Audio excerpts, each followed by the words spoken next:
always needed the center of attention. I always needed the center of attention, whether it was fighting, being funny, or just doing something downright stupid.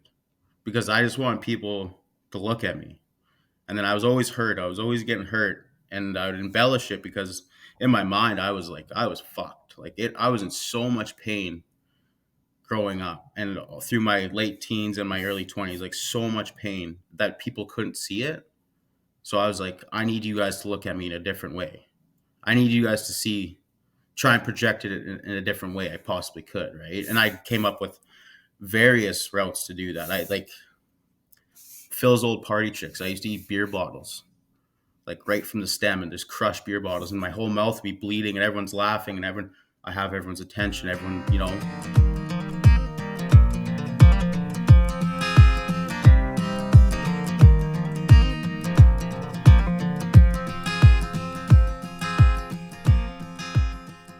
I'm excited for this one. all right. This I am. is I'm like the excited. first time I really actually talk about it publicly. Really? Okay. Well, I Yeah. don't have. I have not prepared an introduction for you. I just thought I would wing it. So, yeah, everyone, this is my buddy Phil, aka Philip on Tacos, aka Paul, aka, um, yeah, my one of my best friends. Um, let's start from the beginning of our friendship, which started when we were like feral little rats. Yeah.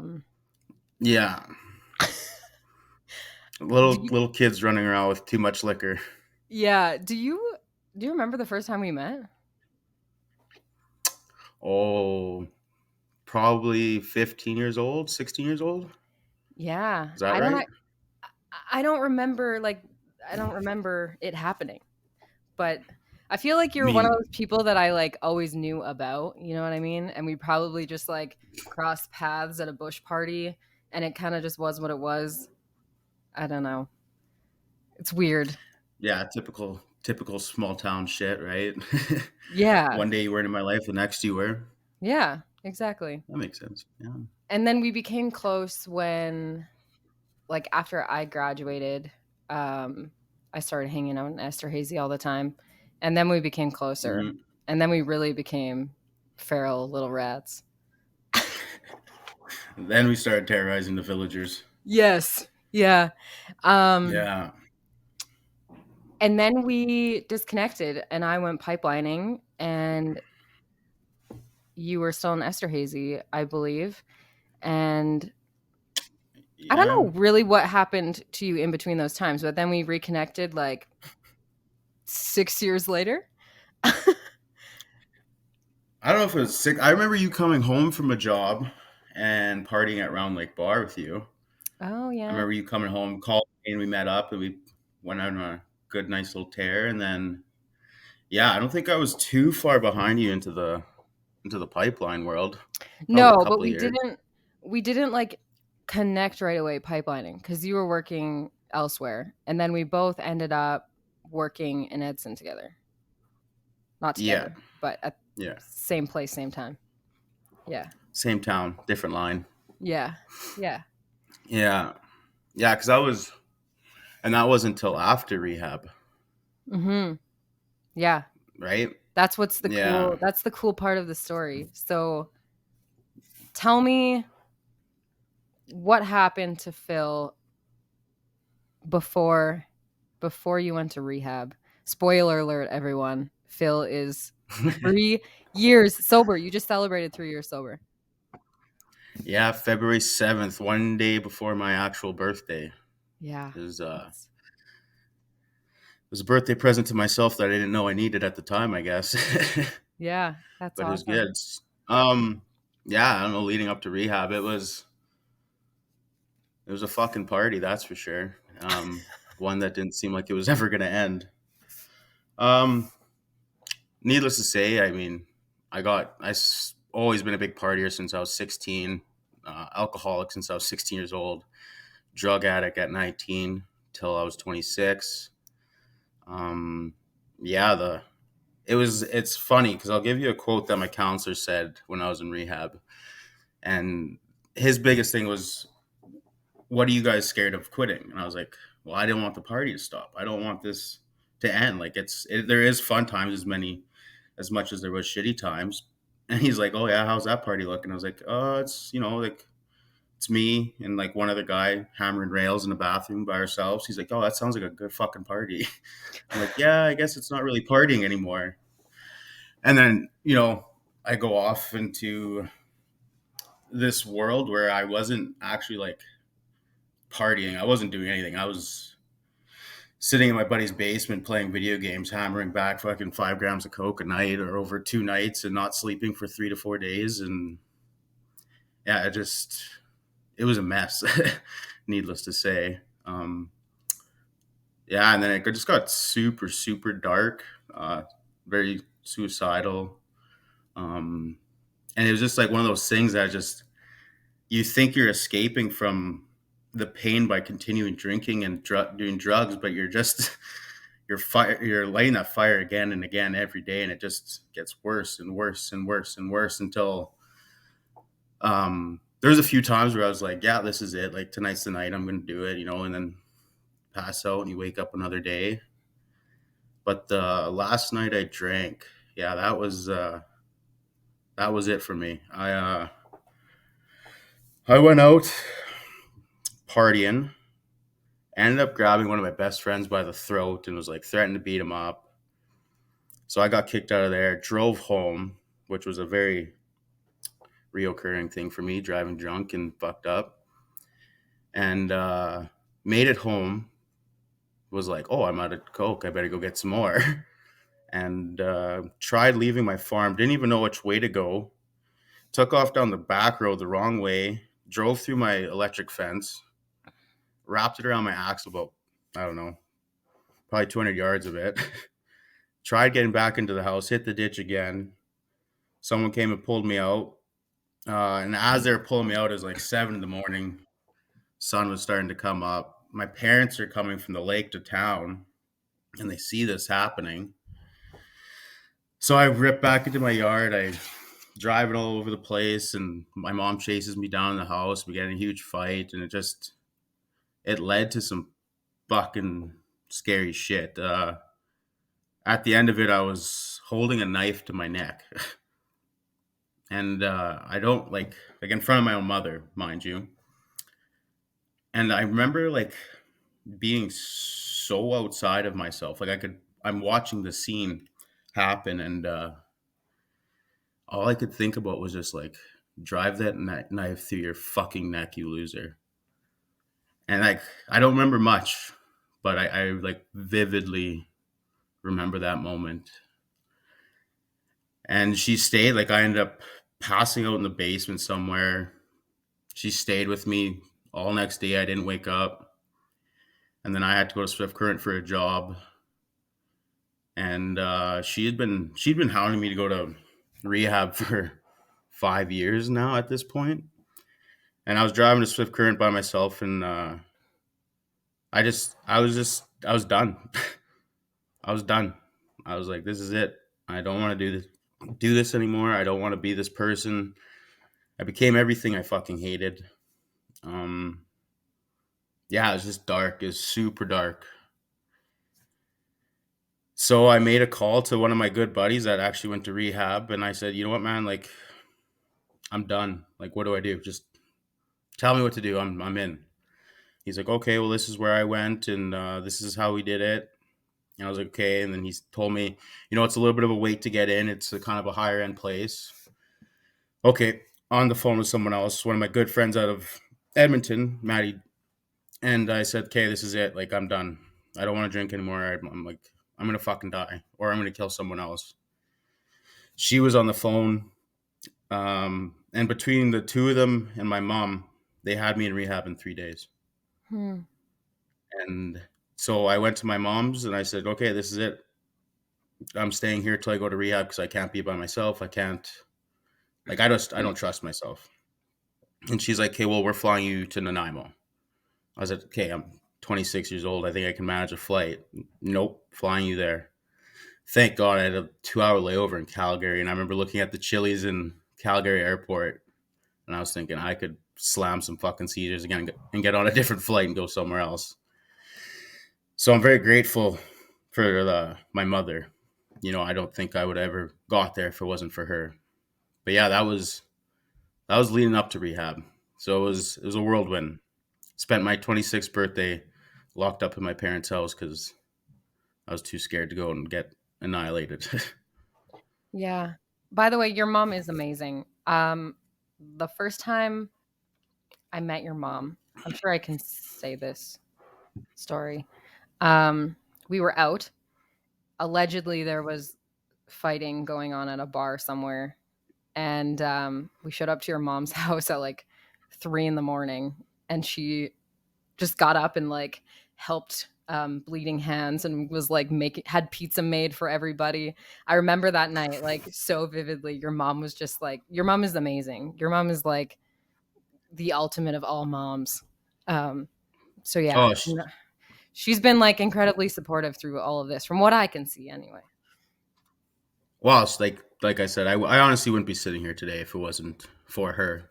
But she's a saint, honest to God. There's never a time when people were not welcome at our house with food waiting, a warm bed, and whatever else you could possibly imagine. There wasn't a time when if you needed a ride or if your friend needed a ride and you weren't even there and they needed a ride, Linda would be there to pick you up. Linda would be Yeah. there to do whatever moms needed to do.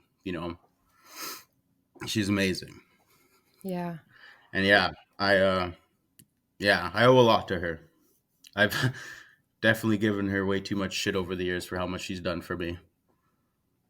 So what do you think like when did you think that it was a problem? Because I remember at that age when we were partying and going out, and for me, like I'm lucky that I never had anything turn into a problem, like I've never become addicted Mm. to alcohol, or I just never had those tendencies. I guess I would go out and like party all weekend, but um pretty much when I went pipelining I stopped drinking completely. Like it was just fine for me. I lucked out. But I also look back at that and I think like what I was doing was not healthy, and it was teetering on the edge of like this could start to turn into a problem for me.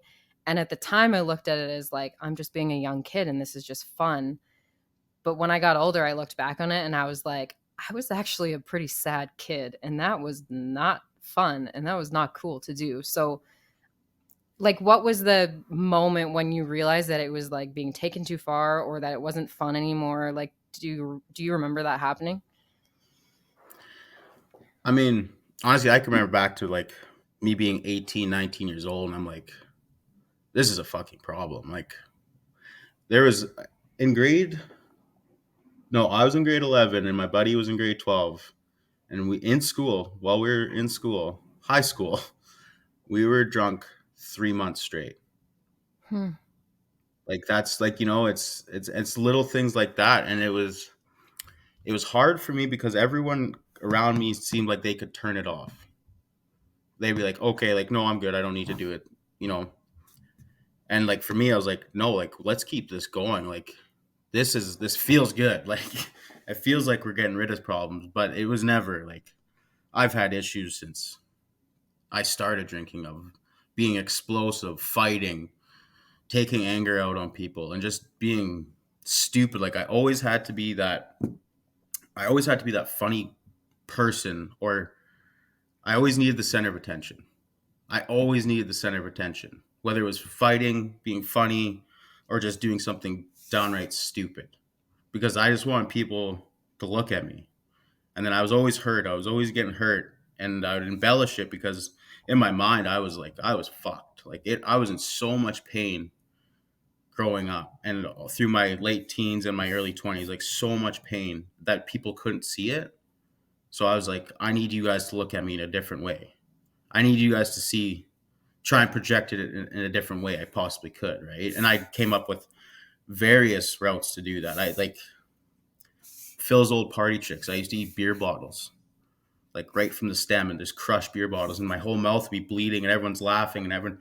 I have everyone's attention. Everyone, just fucked up shit like that. Like, and I would just find new ways to recreate these um, situations. And yeah, so I've known I've had a problem from pretty much the start. And then once drugs were introduced, it was game over. Like, there was no coming back. Yeah. Wow. So you went so you then went to rehab. How long did you stay there?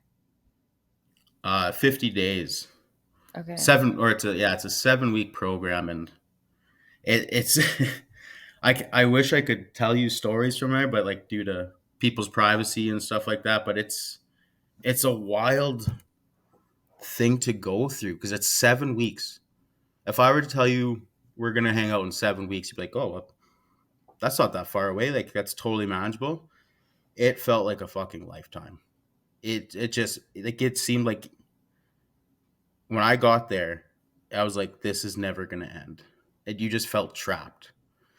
And then the whole program's designed to break you down, and not in a barbaric way, like, at all. Like, you're given chores that you have to do every week, whether it's like doing the dishes at breakfast or doing the dishes at lunch, like, not both, just once a day, or sweeping up the smoke area, or doing this, mopping, cleaning, some kind of like responsibility that was yours, right? And your bed had to be made every day, and it was just these small little things, right? And people would fucking lose their mind. It was just like, why should I have to do this? I'm paying all this money, and it's like, we're trying to teach you something, and like, I'm at fault for it too. And I'm like, fuck you, you mop the floors. Like, I don't need to be mopping the floors. And it's just all these little things they do to you that are so subtle, but they're just trying to make you a fucking adult again, like a grown up. Like, you have responsibilities. Like, these are things that need to be taken care of daily. And if we can do the little things right, we can start doing the big things right. And it was a frustrating, um, it was a very frustrating process, but you could feel it go down the timeline. Like, and it was like, there's switches in you that kept going off. You're like, okay, like, I'm feeling better. Like, the first 2 weeks, no alcohol, no drugs. I remember you're not allowed to make any phone calls for your first week. You're not no contact with the outside world. You don't have a cell phone, nothing. First week, you're allowed to call your parents. And then on the Sunday, you're allowed to have a Zoom meeting. When I Zoomed my parents, they didn't even recognize me. Because that's Mm. how, because the last time I went out a week without drinking or doing drugs would have probably been when I was 18, 17 years old. And my eyes had sunken in. My face was just fucked. My nose was fucked. And I remember them like turning it on. They're like, who is this guy? Like, you look like a completely different person. So yeah, I know that's kind of like off, going on different little tangents here, but it's the process of rehab was wild. And another thing is, you live with another person, like, in your room. Like, you Mm. don't get your own little home, right? So it could be pretty nerve wracking to who you're going to end up with. And my roommate was a dairy farmer. So it was like, we just clicked instantly. And it's always like, it's constant rotation, right? So people are coming and going, like as the week goes through.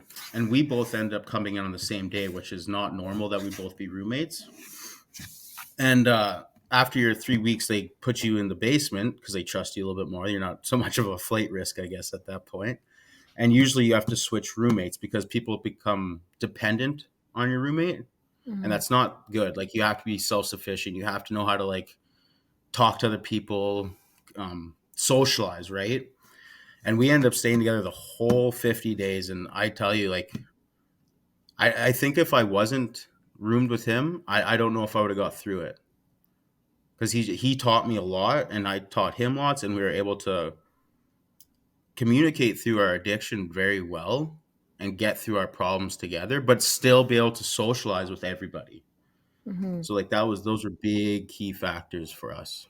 And he just celebrated 3 years on my birthday. So, Hmm. like, they say when you stick together, it works a lot better. And that's proof right there on its own.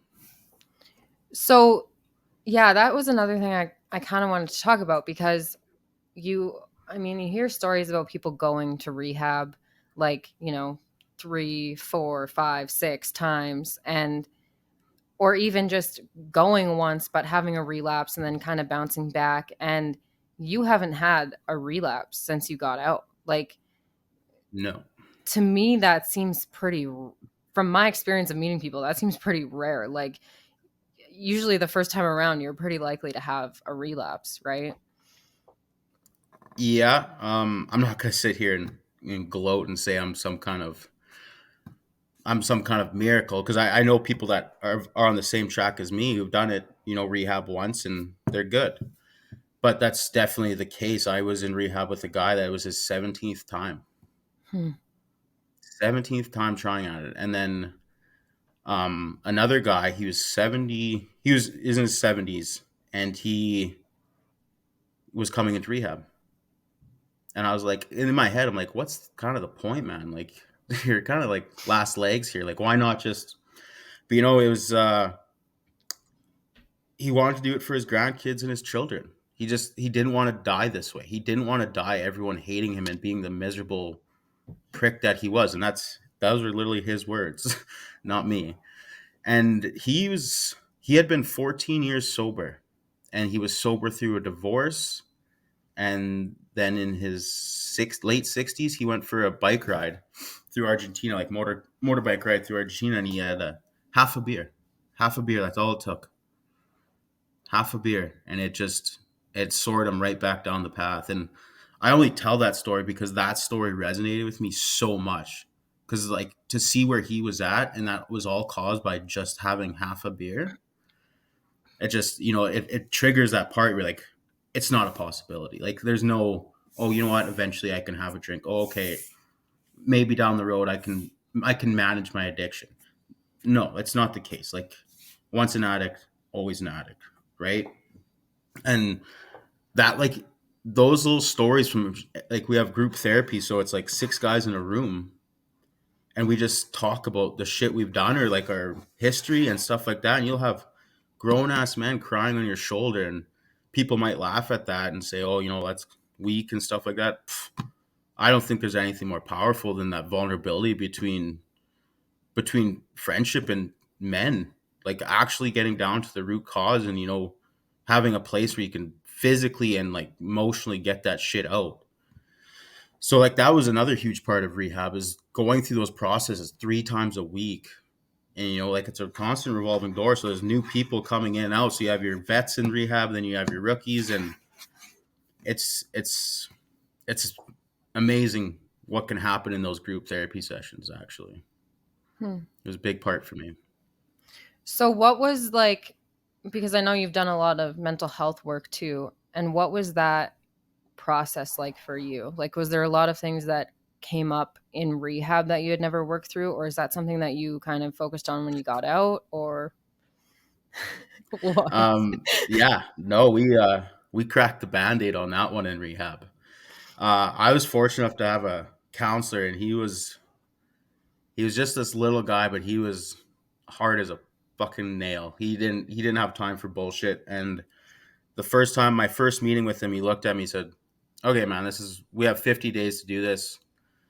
So you can sit here and bullshit your way through this whole thing. You can walk out here the same guy, or you could just tell me the fucking truth right now, and we can get to work, and we get you out of here like the way you're supposed to go. And I was like,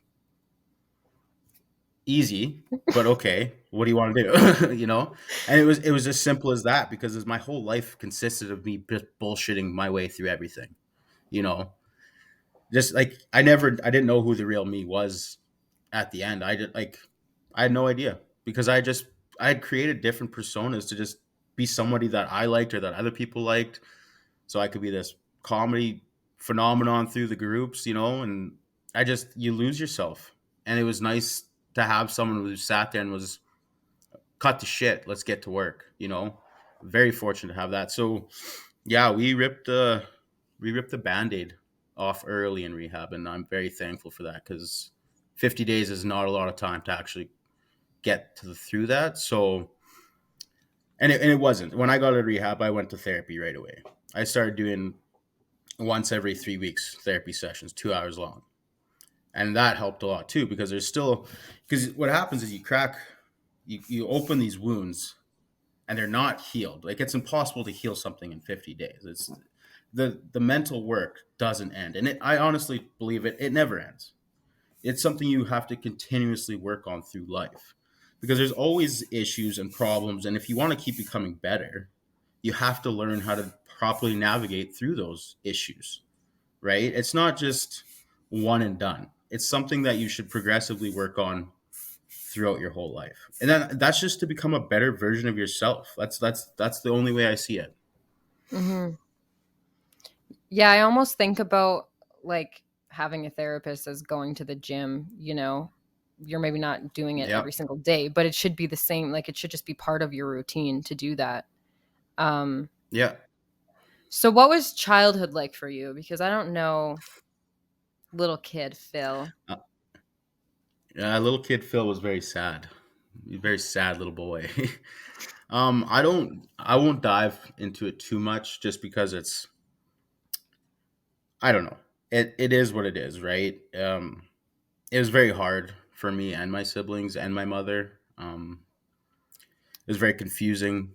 You're just a kid. You don't really understand why these things are happening to you.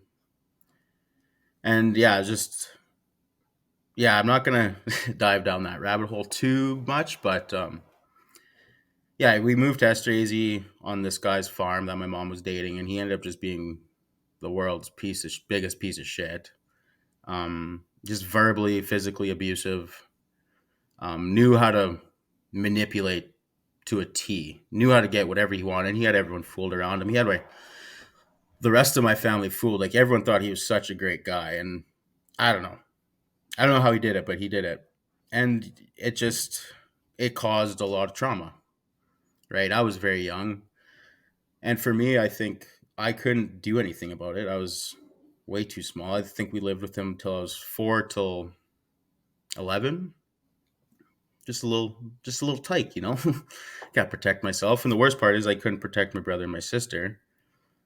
And I think that's why I dove into fighting so much when I got older, is that I was at a point where I could. I was like, now I can. And I had all this anger in me and I wanted to come out. And yeah.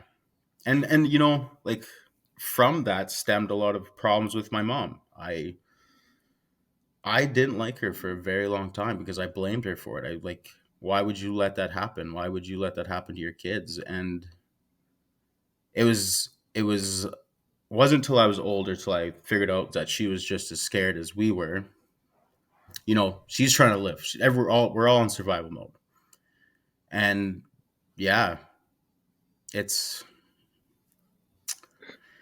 it was tough, you know. But she got us out of there. She somehow found strength and courage, and the way we left the farm was wild. Um, my mom's friend came in her minivan, and we all loaded up in the back of it, and we laid down flat because he was out in the yard. I remember driving out of there, staring at the ceiling. I'm like, "Oh, what if he finds us?" And we went and hid for a couple of weeks because we were so scared that he was going to find us. Hmm. You know, and it just spiraled from there. I think, you know, we moved to town, and then I got this sense of freedom, and I started smoking weed. I think when I was 12 years old. You know, I got caught smoking weed when I was 12. Little too young to be smoking weed, I would say, but and it just yeah, it just kickstarted this feeling in me of, wow, drugs and alcohol are pretty good. They make me feel pretty good. They take away a lot of sorrows until they are yeah. Hmm. That was a wild. It was wild, you know. And that's try not to go into too much detail, but Yeah, and I think that it's so, I don't know what the words are, but it becomes clear that like you're searching for something to, like it's like a self-medicating thing, right? You're searching for something to solve the symptoms of what happened or whatever, right? I always think of it as like, you know, alcoholism is not the problem, it's a symptom of the problem. And yeah, So I mean, it's important to focus on that, but it's also important to focus on the root cause. And so with that, do you think because you did work with the root problems of what was going on, do you think that's helped you more to stay sober? Oh yeah, absolutely. Like I said, like when my counselor told me, he said we can bullshit our way through this. You can, but if you want to do the work, like you have to be willing to get down into that deep root problem. That's the only way you get to fix these things. And it sucks, trust me. It tears you down, and you like the when I first told him about my childhood, the way I bawled my eyes out, like my whole body was heaving, and you just release that trapped anger and sadness inside of you, and it's I don't know what the right word is, but I remember feeling. I remember I went to bed after and I slept for probably 14 hours after going through that process because I was so exhausted. But you wake up feeling like, okay, I took the first step. Let's start working through why, what has caused this and what has caused this. And we can go through it step by step now, right? You laid out the plan. Now let's start tackling it. And that was the other thing when I got out of rehab, when I started seeing a therapist, is that we now know, we know what the problem is, but now we have to work on different aspects of you to make each part of you better, if that makes sense, right? It's not just like fix you as a whole. You got to kind of tear it all apart and unravel all the strings and start to make clear lines of what everything is, Mhm. and it's not till then that you can actually come together as a whole and start like working through life the right way, not the impossible way, really. Yeah. Yeah, that's a good way to describe it because I know like when I have gone to therapy, it's like a lot of times I want to talk about what's going on currently, and then Hmm. we'll like resolve that thing and then I'll go back and I'll be like, okay, but what about this? Because I like had a memory of this thing, and then we'll attack that little piece of something, and eventually, like, I mean, when I started doing therapy, I think probably six months down the road, I was like, oh man, I'm really starting to feel a difference in my body, in my the way that I'm thinking about things, the way I'm processing things, like in general. But it's not just like, oh cool, I talked about it, now I feel better, like it does take a lot of time. Well, that's the other thing. Like you can go to therapy, spit out your problems, just to spit out your problems, right? And she can give you feedback, but if you're not going to take back what she said and actively work on it, like through your day, it's not going to take. It's not going to work. It's like anything in life. To get good at something, you have to practice it. So, yeah, you can spend hundreds and hundreds of dollars on therapy and get absolutely out of it because you have somewhere where you can literally just complain to, and they'll be most likely on your side about it. And they'll be like, oh, it's justified angry. Okay, yeah, like you might have came out of turn on that one, but at the end of the day, it's your problem to fix. Like no one's coming to fix this shit for you, right?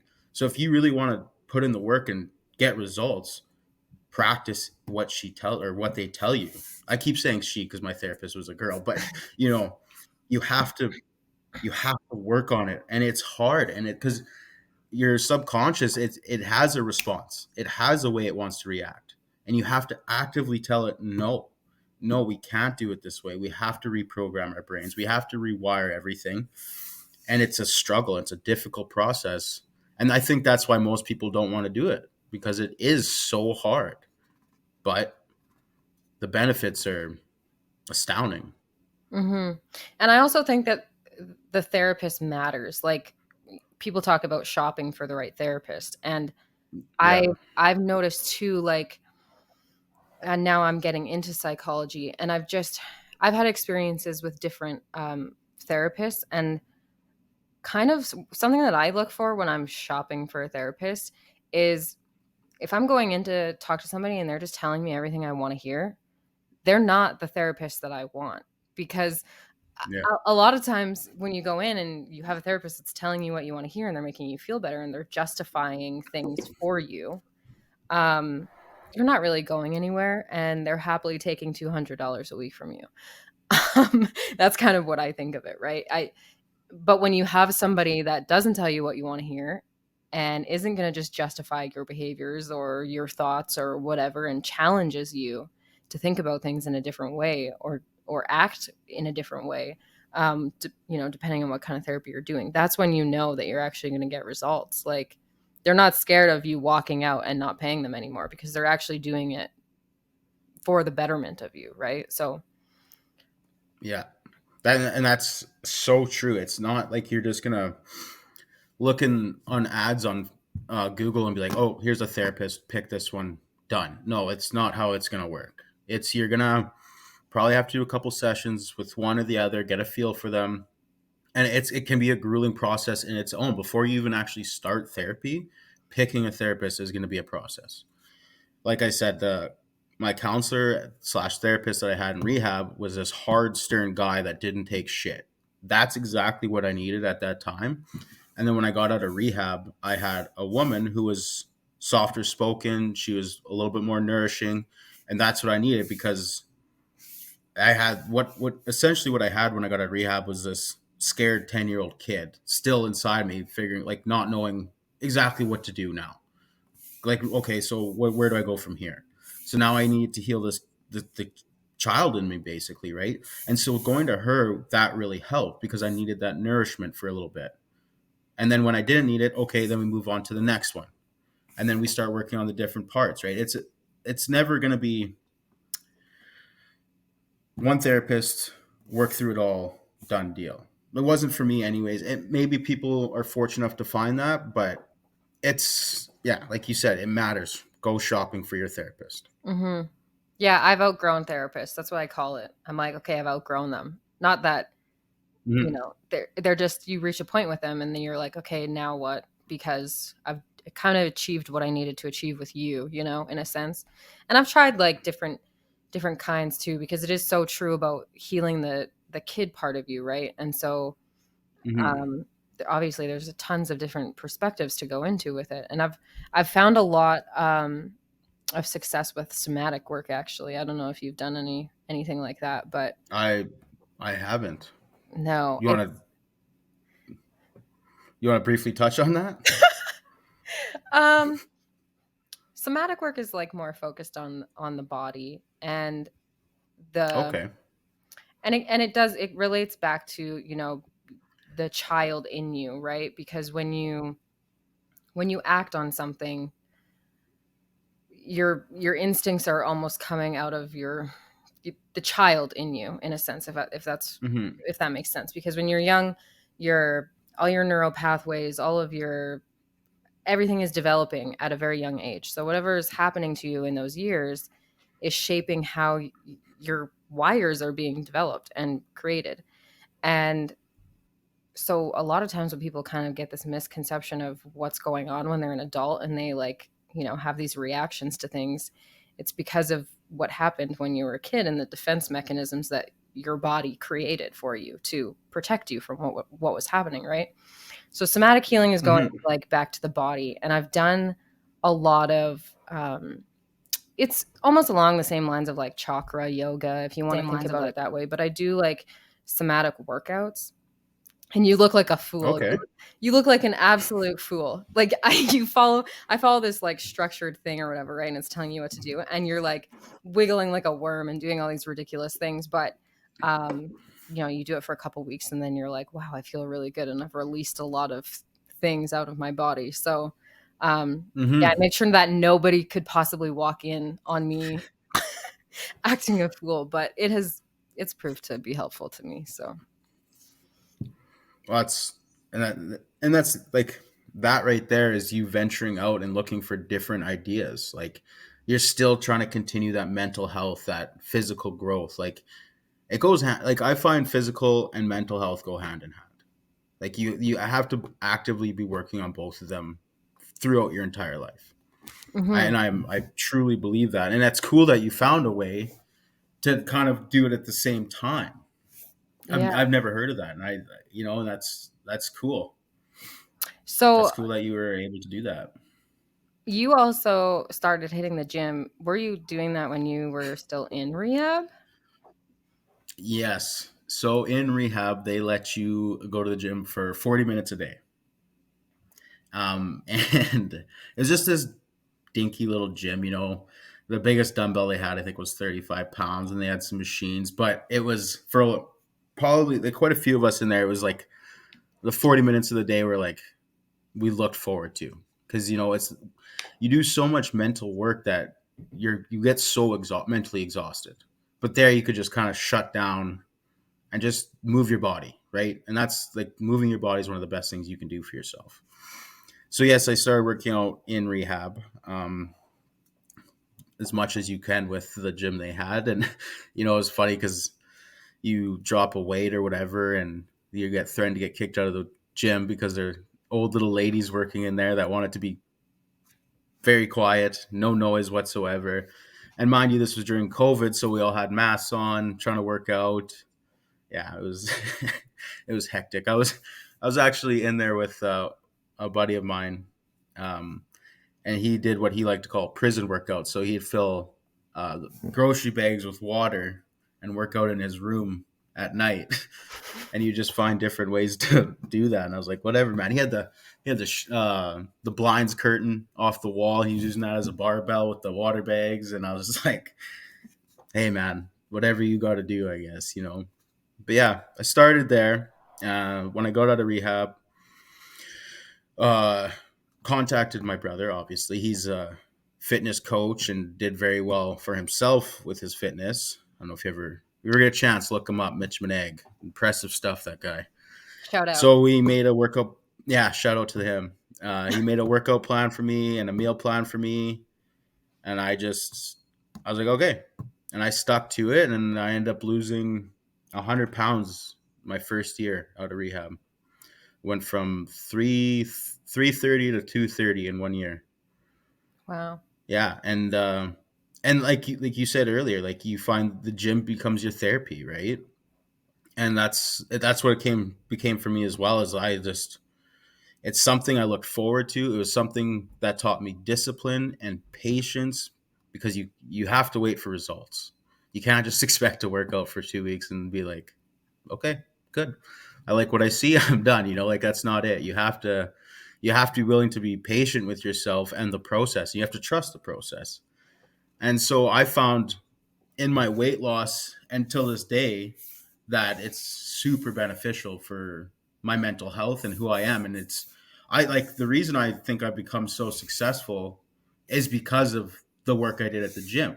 And I mean, obviously, becoming sober, that's the only reason I can do all this. But it was the gym that taught me discipline and patience.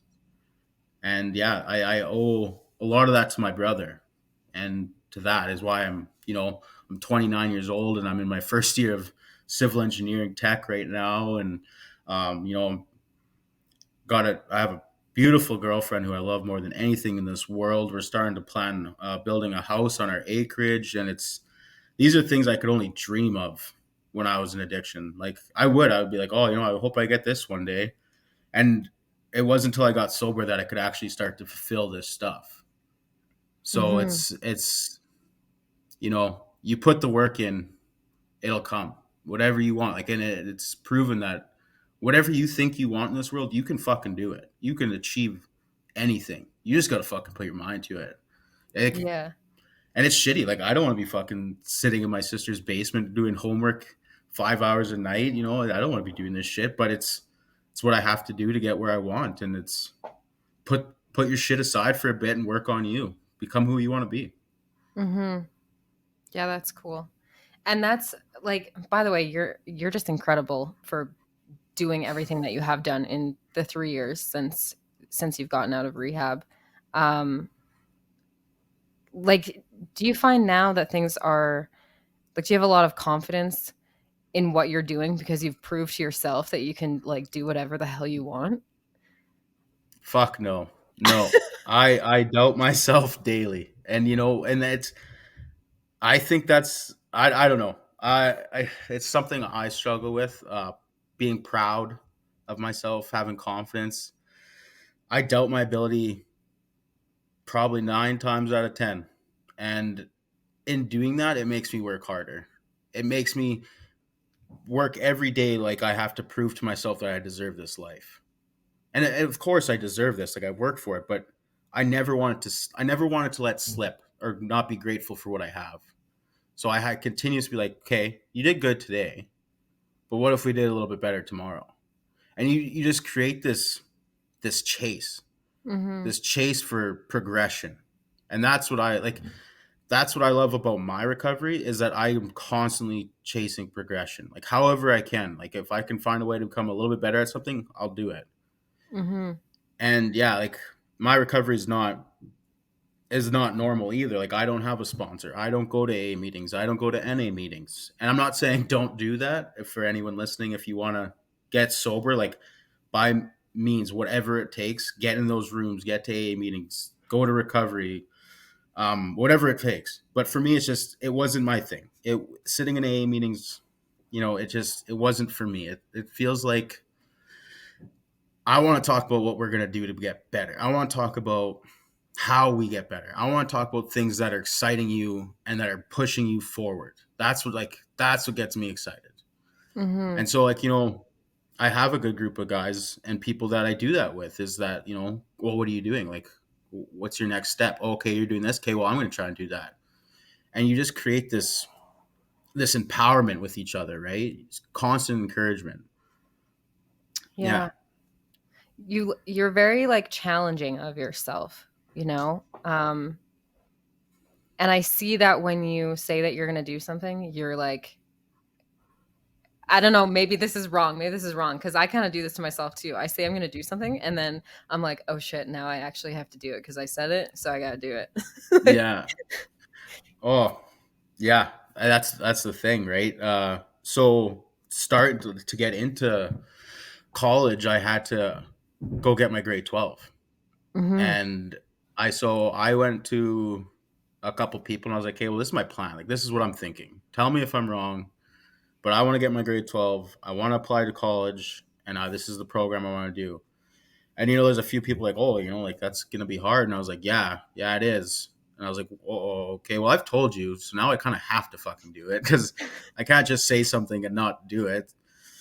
And it works for me. I don't know. Like you said, like you once you say it out loud, it's something okay. It's out there now. I actually have to do it because I've like my worst fear is letting other people down. But to be honest, they don't. It's not that they don't care, but they're indifferent. It's if you do it or not, they're still gonna love you or cherish you or whatever it is, whatever kind of friendship you have with that person. They're still gonna look at you the same, but I won't. Like Mhm. I see it as if I let you down because I told you this, so this is on you now. So if I told you, I'm gonna let you down, and you'll never Yeah. look at me the same. Yeah. Which it's not true. You create this false sense, but if it works, I guess. Yeah, I find for me it's also kind of like a lying thing. Like I grew up with a lot of lying. And so me now, I absolutely hate lying and I'm like not even capable of lying. Like I sometimes I wish I could be, in like work situations Hmm. or whatever, but like I'm completely incapable. I'm just like, well, I guess I'm gonna wrap myself out. Like I can't do it. And so I think for me, that's kind of what it is too, because I say I'm gonna do something and then I'm like, okay, well, I have to do this now because if I don't, I'm a liar, and there's no way I could be a liar. So I often catch Hmm. myself like, yeah, it was the same for me getting into university, like trips that I've gone on. I couldn't go to Europe when I originally wanted to because of COVID. And I remember that like it was completely out of my control. Like it wasn't my fault that I couldn't go, but I was like, I said I was going to go and now I can't go because of COVID. And now I'm a liar. And, I ended up going Yeah. 2 years later. But yeah, it's crazy. Yeah. It's interesting because you never think of people thinking like you, right? Because you always like if you sit back and you're like, man, I'm kind of weird for thinking this way. But when you say stuff like that, like when I got to rehab, I was like, I had to become responsible for my actions. I had to become accountable. So from that day forward, I said to myself, it's no longer about trying to bullshit my way through this. Like I need to be accountable for who I am and hold myself to truth. And now, like same, I can't lie. And I used to lie about everything and anything I could, just because it was easy. I like to. Now I couldn't even tell the smallest white lie. My whole face changes. I start to sweat. It's this whole fucking thing. And yeah, so that's a cool spin on it. I like that. Mhm. Yeah. You've also just like I think it's so amazing. Cool for us because we became friends at a young age and like I almost want to say that at that age we don't really give a shit about anything. Like we're just being young idiot kids and nothing really mattered. And then we had this time of like not really seeing each other. I mean, if we visited when I came to home or if we both home at the same time or whatever. But then we like Hmm. reconnected on this job in Edson. Um, you were working for Midwest, I was working for Washchuck, and it was the kinds of conversations that we were having, you know, compared to when we were like 18 years old was just Yeah. I remember that being like, who the hell are we? Like are we just grandparents now? Like, but it's so cool to have that experience of like, we really went through this shit. And now Hmm. like I remember going out when we were in Edson and you were just like, yeah, I'll drive. And I was like, is this okay with you to be around people? And you're like, yeah, it's fine. I'll just drive. And like, you were just so this mature human being just came up and I was like, man, I miss the funny a little bit, but this is so amazing. Yeah, I get that. I get that more than you'd think. But yeah, I remember, you making soup on a Sunday and I'd be sitting at the kitchen table and we're just so in depth with these conversations. And you brought it up the one time. I was like, yeah, it probably wasn't, it feels like yesterday we were probably shooting fucking fireballs straight, bottles at a time. And now we're here cooking borscht and talking about our feelings and how we've matured and how we've gotten better. And yeah, it's a cool dynamic that we're able to share together, and I really appreciate it. I know because Edson was it was tough for me because it was first time back pipelining sober, and I didn't really know what to expect. I didn't know how it was going to be, um, and it just worked out perfect. Like with you being there, the crew I ended up being on, I had an unreal foreman. I celebrated my first year of sobriety on the right away, and he and his girlfriend got me a big 1 year sober cake, and they bought a bunch of those apple juice wines, and they just really went the extra mile to like show that they cared. And yeah, I was super fortunate. It just worked out perfect, you know, and I appreciate you for that because you were there and it made it a lot easier. That's for sure. Well, it was awesome for me too, because I also find like pipelining for me has never been about the party, but for anyone who doesn't know, pipeline is generally one big party. Like you have, Hmm. I mean, up to 1,000 guys on a job from all over the country that are hours upon hours away from home for 6 months, 9 months at a time. They're not going home. And, Hmm. what happens when you get a bunch of boys in a group like that working and making too much money and bored with nothing to do? A lot of partying happens. So it's a bad, like, I've been fortunate to work for my dad for a lot of the first 5 years of pipelining, and I wasn't really exposed to that as much because I was the boss's daughter, um, which Hmm. probably helped me a lot to grow the fuck up, honestly. But then getting exposed to it, it was hard to like you kind of felt alone all of the time because you're not going to go to the bar every night after work with these people. So it was also nice to like have you there and be like, "Hey, do you want to just come for supper?" Like Yeah. nobody's involved. I don't have to worry about like someone wanting to stay up till 2 in the morning when we have to get up at 5 a.m. to go to work, Like, Yeah. yeah. Yeah. Yeah. When I first started pipelining, I was in my glory because I came, like, my friends were always like, like, it's not that they ever said I had a problem, but it was like, it almost like they got sick of me. Like, because I always just wanted to go. I just wanted to party all the time. So when I went pipelining, it was just like, you get surrounded by a group of guys that want to just party all the time. And I was like, I'm in my haven right now. And like you said, we have way too much money, and you get bored. And I loved it because we partied hard. We fucking went after it, but we all worked our asses off at work. Running setup crew, like, you know what it's like tossing skids all day. And I loved it. I loved that we were able to do that. And and then doing it sober was, it was eye opening. I'm glad I did it sober because I was like, holy fuck, do I not want to turn out like half of these guys? Half of them are on their third divorce. They're showing up to jobs with no money, and I'm like, you know what? Yeah, this isn't it. So I did it for a year and a half, I think, out of rehab, and I saved up a shit ton of money, and it served its purpose. But then it just got to a time where I was like, we are working in Chilliwack and back and forth between Edmonton and Chilliwack, and I was like this is getting out of hand. I just like, to me, my goals were becoming more and more clear. I wanted the family, I wanted a girlfriend, I wanted the nice at home life. I was like, okay, well, these are the steps we have to take to get there. And it was going back to school, getting a better education, getting a better job. And I'm grateful for that I came to that realization when I was out there. So Hmm. yeah, it served its purpose, and I'm glad I did it. Yeah. Yeah, it's crazy how many stories you see of like it is easy to get trapped into. I mean, I'm going on 9 years. I'm on my way out. But I'm going on 9 years of doing this, and when I started, first of all, I didn't even know what I was doing at all. Like the first time I got to a pipeline job, I didn't even know what a skid was. But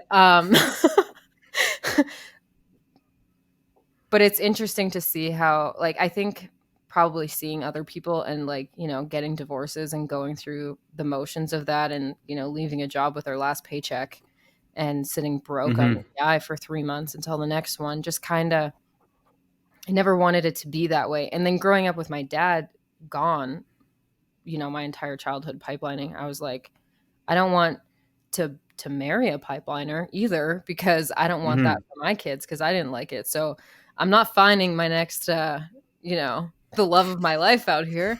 I'm not really, Yeah. it served its purpose for me as in travel, and now it's like I'm lucky to be on shift work, and I get to go home and be with my boyfriend. But um it's a means to an end, a very fast end for me. I'm not making it to 10 years. It's a way to Yeah. get out. And yeah.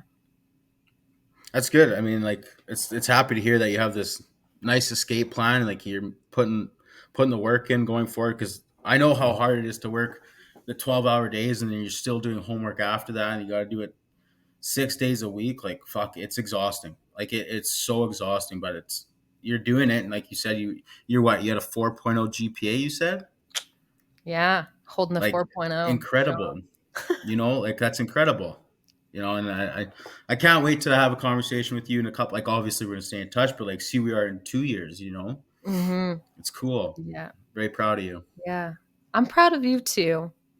But you know what? I Thank you. also think it's cool that we experience that lifestyle too, because a lot of people have no idea what that's like. A lot of, I mean, there's people that have worked shift work and they've worked 12-hour days and whatever, but that Hmm. to be completely gone from everything and everyone. You have a Sunday off and you're like, okay, I'm 12 hours away from home. What the fuck am I going to do with a Sunday? Like that, Hmm. to go for a month. Okay. Yeah. Maybe you could make it a month, but 3 months into a job, it's like, that's when you really figure out what you're made of. Um, Yeah. Oh yeah. It's not for the faint of heart, and I'm not here to shit on pipelining by any means. I have met some amazing people doing it, and amazing people who have their shit together. Like, don't like, yes, it's full of parties, but there's people that do it and they have their heads screwed on right, and they do very well for themselves. And I love the pipeline, and I still do, because it's amazing for our economy, and we need it, and I wish more people supported it. But yeah, I'm not here to bash it, but it was just, it's the wild wild west. And yeah. if you can do it, then fucking good for you, because it's no easy ride, that's for sure. Hmm. Yeah. But I think it also gives us like this appreciation for like you said, having a conversation with each other like 2 years down the road, 4 years down the road, and seeing where we are, and then having this like massive appreciation for our lives now, like looking back on Yeah. all of the steps that we took to get to where we are. Like I often find myself when people are asking like about my past or whatever, you know, you want to like complain about things being shitty, but then it's like, no, like who would I be if that didn't happen? You know, like Yeah. it'd probably be pretty boring. So, Oh, exactly. Yeah. It's yeah. Boring is one word, that's for sure. It's funny because my girlfriend's from Winnipeg, so she didn't know me at all. She only knows me as a sober person, and I'll talk about the past and different scenarios, and she just goes, "What the fuck is wrong with you?" And I'm like, I don't know, couple screws loose, and then well, I'll be with my friends, and she'll be there, and she's listening. And she's like, she's like, it's so weird because I'll never know that side of you, and it's hard to think about that a person doesn't know my back, like wasn't there for the background of it, but that's gonna be hopefully be a part of the rest of my life.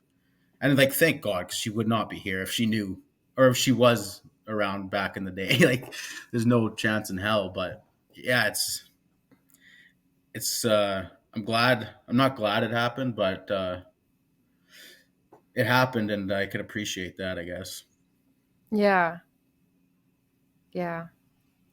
That's a weird thing to like get into of like obviously you didn't want what happened to happen, you know? Like but it brings something out in us that I don't know is yeah, unique. We become these really strong, capable, I don't know. Well, Imagine if you imagine if have that to didn't happen to you, Phil. You'd be a fucking accountant. Like you'd just be sitting in probably an just office sitting all somewhere day. in a cubicle, crunching numbers, eating donuts, just being a loser. No, thank you. You have no hate But to yeah, I mean, it's the yeah, or donuts. I still eat them. Yeah, it's. I mean, you can hate on your past and your trauma, and you can hate on it all you want, but at one point you got to be like, okay, it happened. We can go two ways of this, and I went one way, and that wasn't the right way. If you're wondering, it took me down some dark roads, but I was able to find the second path, and it's like you said, it's made us these strong, capable people that we are today, like able to face shit head on and be like, hey, this is gonna suck, but we can fucking get through it, and it's gonna get us to the next spot in our life. And that's a very strong quality to have in yourself, knowing that you know what, this will pass, and I can keep pushing till I get to the next spot. And then when you get to the next problem, same thing. You just keep pushing. And maybe I wouldn't be able to do that if I wasn't run through the shit half my life. Mhm. So yeah, I am fortunate that I was able to find that in myself. It just took a while, and it was kind of a dusty little trail, but we got there. Yeah. I even think about that when like when I travel because I've traveled with some people. I mean, I've done group travel and I've also done like 100% solo travel. I often travel Hmm. alone, but um, when I've been part of these groups, I was in Europe for 3 months, and so the beginning I was by myself, just kind of going through the motions, and then when I went to Greece, I was in a group tour, and I just remember like and I don't want to be like unfair or judgmental to people, but I remember being in the group and, you know, some of the people that were with me, I was kind of just like, man, I don't think that you would make it if you were alone out here. Like, I'm so glad you're in the group because, like, you Hmm. left your phone on the street back there. Like, what were you going to do without a phone? You know, like just things like that, that you, you kind of realize, like, holy crap, I am doing things that a lot of people like are not capable of doing, or I don't want to say not capable because I think everyone is capable if they put their mind to it. Yeah.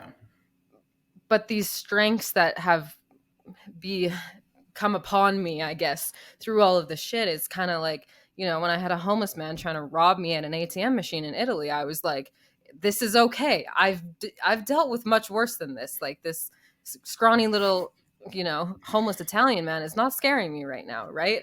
Because it's been Little worse. Luigi trying to rob you. Yeah. Yeah, I don't know. Yeah, and I get, yeah, I guess being able to look back and being like, it can be worse. Like, if you can constantly do that, I guess, yeah, because it's true, it can always be worse. And I think, both of our situations, like, we've gone through some terrible times. Like, I know you've dealt with some horrendous stuff in your life, and it's shitty that you had to go through that, but it gives you that perspective that it can always be worse, and that Mhm. opens the door that I'm going to make the best of it, or I can make it better, Yeah. if that makes sense. Yeah. Yeah. It's cool. And it's cool to have like Yeah, it's so cool to have these relationships too that are so like I don't know, I have these relationships with people that are very we don't have to talk to each other in a very long time, but we're so connected in our experiences that we just I don't even know the last time I talked to you actually. I don't either, actually. But It was probably a while ago. we just pick up where we left off and we see each other when we see each other and it's it's special for sure. Low maintenance and easy. Yeah. It's Yeah, it's nice, also yeah. low maintenance. Yeah. I don't have to feel bad for not answering a text message. Exactly, yeah. Yeah. um Another thing I wanted to touch on was just, like, I don't know, maybe it seems like I gave myself a lot of praise in this. Like, I'm not where I am today because of, myself. Like, I'm here because of the group I have around me and the people that I've had around me. And, one thing I've been, like, gnawing on is opportunity.